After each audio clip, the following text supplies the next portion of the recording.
Hello, I am Amber. I don't know what this is. Welcome to the video. I am an artist and today's video is going to be starting a new sketchbook.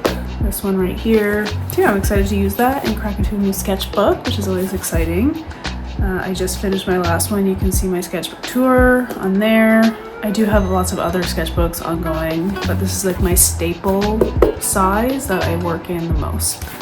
But yeah, I figured I would just show you some live drawing as I start my sketchbook and maybe talk a bit about tips and ideas for those of you who have a bit of first page or general sketchbook anxiety.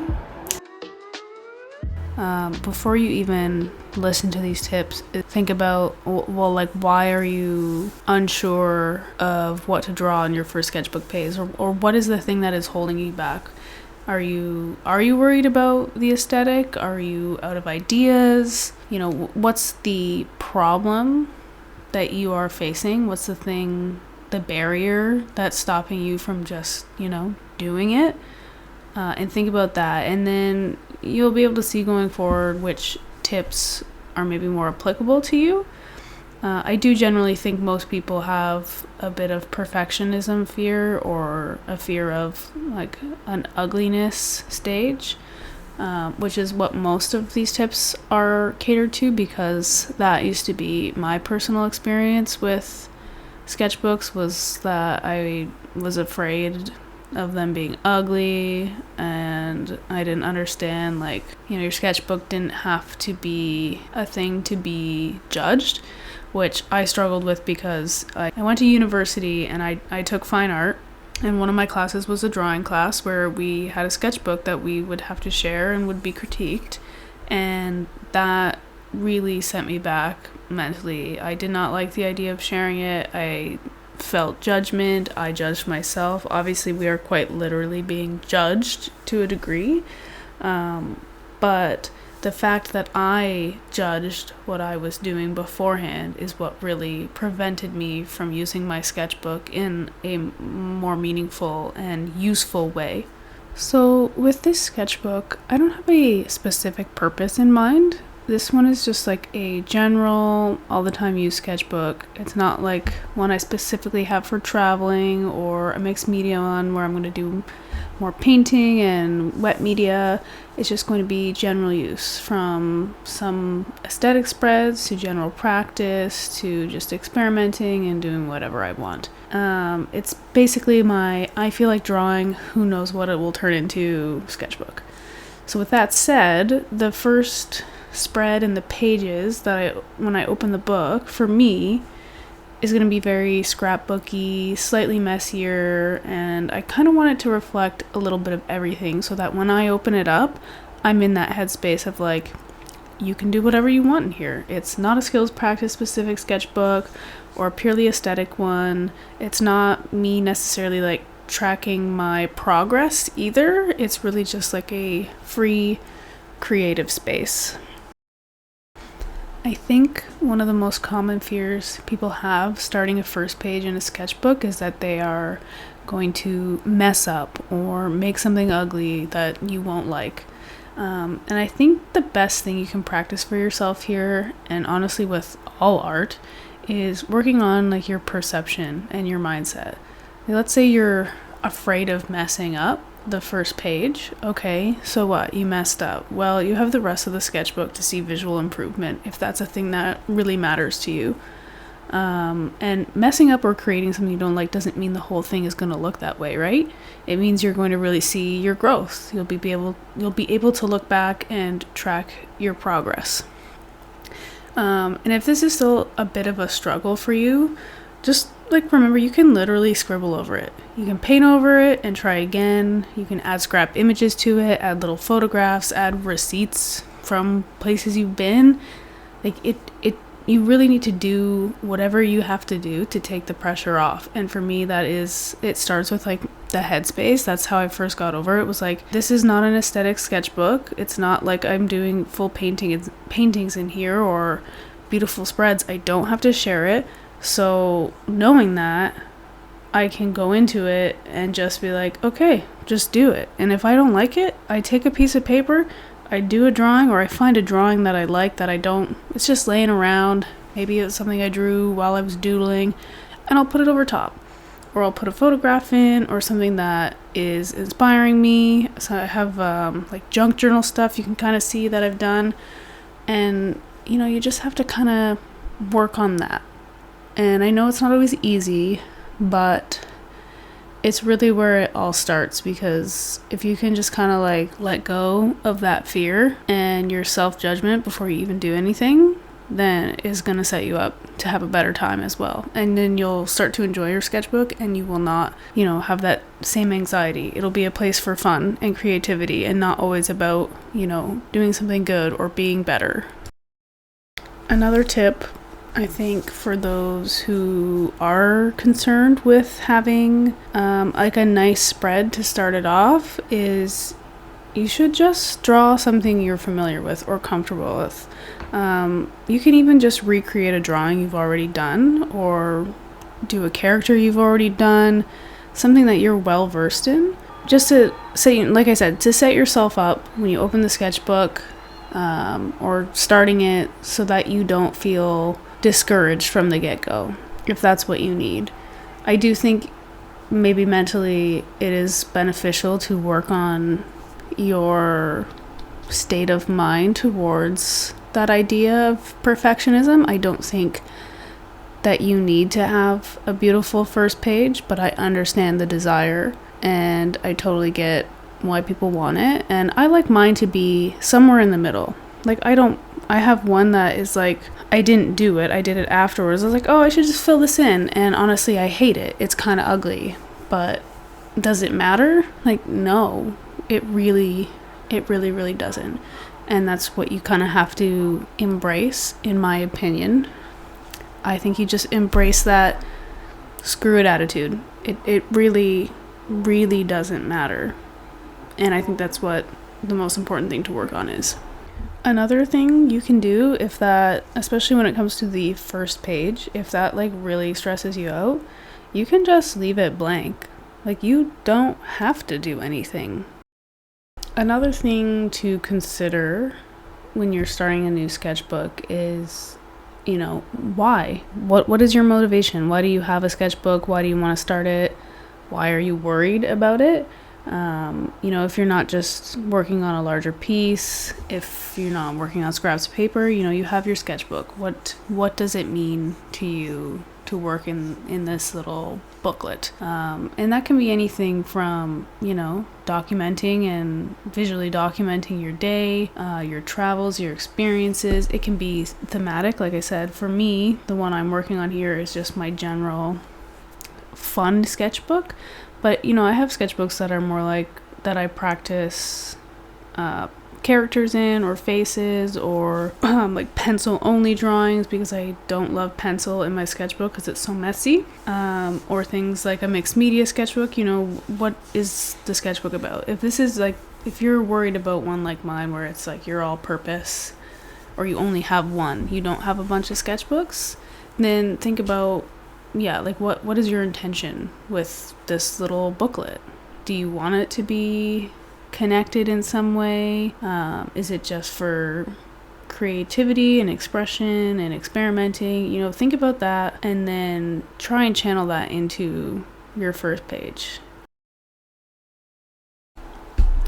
You should also always have reference photos at the ready, in my opinion, when you're going to sketch. And that, again, can apply to the first page. But when you are like, oh, I feel like sketching or feel like drawing, I do think it's important to have just as many things as possible at the ready. Have your supplies, all of them out, what you think you might use, especially if you're like, I have no idea what I feel like drawing with. Maybe you're like, I want pencil crayon, maybe I want marker, maybe I want pen, pencil. I don't know. Have it all at the ready, and have a bunch of reference photos with something in mind that you want to draw. I just have a ton of Pinterest boards that I draw from. Some of them are mostly like bird reference photos, or animals, plants, flowers, scenery, landscapes. And then I do have some for existing like other artists' paintings and works for when I want to do a study. Same with like, if you're doing characters or character studies, have them at the ready so that you have lots to draw from. You're never really lagging, especially if you find you lose your steam if you stop and have to look too much, and then you get that like, it's like when you're scrolling Netflix and you're like, oh, I feel like watching a movie, and then you scroll for 20 minutes.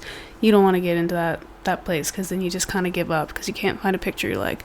So just have all those hits, all those bangers in a Pinterest board and set yourself up to succeed. So last kind of tip for like kind of finishing your sketchbook, or when you're maybe demotivated, you've stepped away for a while, is to set yourself a challenge. This is a good way to kind of power through some pages, in my opinion. This can be, and please note, I know this is not for everyone. Not everyone likes an art challenge. But you can make it big or small. This can be anything from a 30-day daily drawing challenge to the 100 heads challenge is common, or something as simple as experimenting with a different medium and committing to that for a period of time, or even a style of drawing. Maybe you do a finishing 5 spreads in 1 day challenge. The key though is, like I kind of said in the previous tip, is to set yourself up for success. You don't want this challenge to demotivate you. The point is to help you finish the sketchbook, right? And to create more. So be realistic if you're going to do this. Don't do a challenge when you're like feeling down, if you're not motivated by, like, especially if you're not motivated by something difficult. Do it when you're kind of feeling charged up. Maybe you've taken a week off from doing any drawing and you want to get back into it. This is the perfect way to get your motivation and momentum rolling again. This is what I did when I was definitely struggling with my sketchbooks. I was doing a lot of art for my business and design, and I hadn't really been doing a lot of drawing for me and personal drawing, and it was about a month into the new year, this is a couple years ago now, when things are slower, and I set myself a challenge, both for like my social media accounts to kind of give me something to post every day, and I set myself the goal of doing the 30-day daily drawing challenge, and it ended up becoming closer to like 80 days that I did, and that is really, for me, it was very motivating, and that was because I set myself up to be successful at it as well. The 30-day challenge, I started it, like I said, I think it was in the late February. There wasn't a ton going on in terms of my business. It's a little bit slower, much more manageable. It's the winter. I don't go outside and do anything where I live in the winter because it's so painful. It was literally like 8 feet of snow in our yard. So, like I said, I set myself up to be pretty successful. And I mean, ultimately, if you fail, it doesn't matter.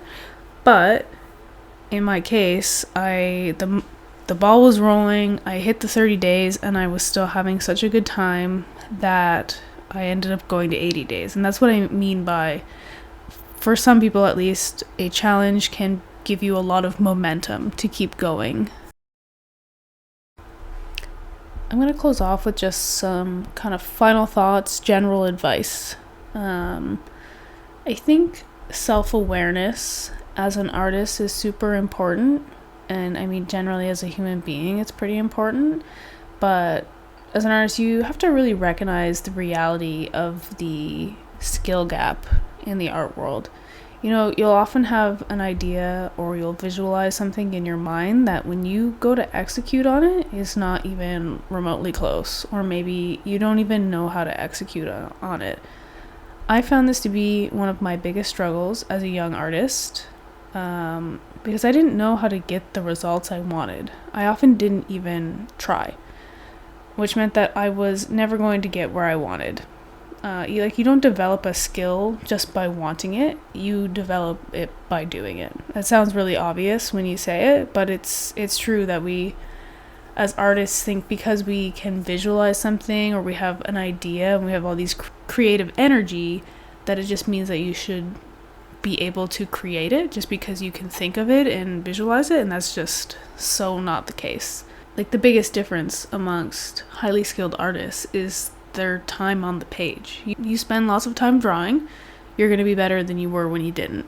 That is just how it is. You don't really get worse. My final thought and emphasis during this TED Talk of mine, if you've stuck around this far, thank you. It's just really to reiterate the mindset work that I mentioned. A lot of that confidence will come with practice, but if you struggle to practice and you struggle with comparing your art to others or your own expectations, it's going to be hard to stay motivated, at least for most people. So if you can work at maintaining your joy and your love for creating and making art and being playful as you develop your skills, you'll just have so much more momentum than if you let fear and comparison dictate when or how you draw and make art. And as you make more art, your confidence will build. So just have fun with it and don't worry too much about anything else but you and your art and your own motivations. I hope this video was helpful and that you enjoyed watching my first spread in this new sketchbook and that you got at least one helpful tip from this video. If you liked it, please like it and comment below what tip you're going to work on, or maybe share one of your own so others have even more advice to pull from. The more the merrier. I'm not the ultimate expert in everything art. I'm just sharing from my personal experience what worked for me and what I find helpful. So yeah, I also have other art and sketchbook content. If you wish to check that out, you can click on the video on screen or go to my channel and subscribe. That would be cool, and I would be delighted to have you. And if you stick around, I'll see you in the next video. See ya!